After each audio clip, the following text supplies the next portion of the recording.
哎呀，大哥，你没事吧？哎呀，大哥，你没事啊？哎呀，对不起啊，我不是故意的。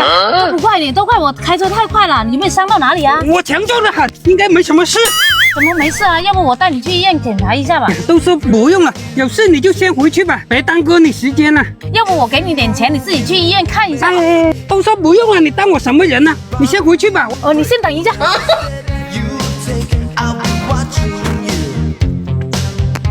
大哥，既然你不要钱，把这个拿回去补补身体吧。咦，这是什么呀？鸡不鸡，鸭不鸭的？这不是鸡，也不是鸭，这是鹌鹑，你拿回去煮吧。哦，这么多我也吃不完啊。吃不完你可以留着慢慢吃啊，我有事我就先走了。哦，没事没事，你就先走吧，谢谢啦。不用谢了。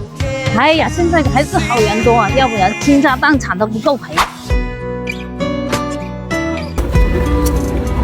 嘿，哎，许哥，你干嘛吓我一跳？嘿，当，你看这是什么？哟，哪来这么多鹌鹑啊？嘿，过的是小打听，你看看怎么安排。不打听就不打听，有的吃就行。走，回去，我给你做好吃的去。好啊。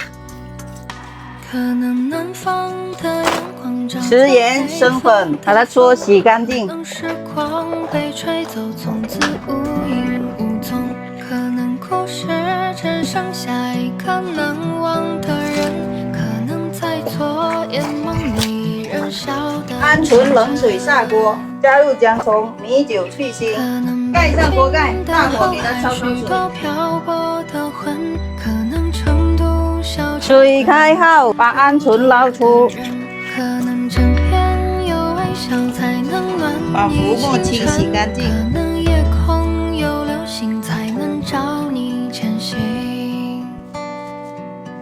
锅中下油，加入姜、葱、蒜爆香。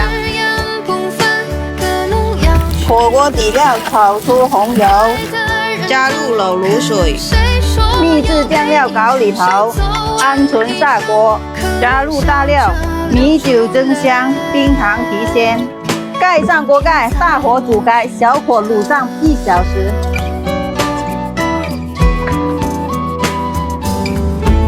时间到，起锅。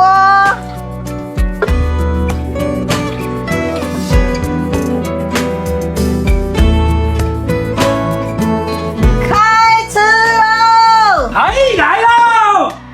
怎么那么多鹌鹑，只剩这一点点呢？什么叫做这一点点啊？你能吃得完不？你别给我贫嘴，剩下那些都给谁了？是不是给阿肥拿了？你说什么就什么，赶紧尝一下这味道怎么样？哼，每次都这样。怎么样啊？这味道合你胃口不？这个味道，就是好吃。好吃你就多吃点啊！等一下我告诉你那剩下哪里去了。嗯。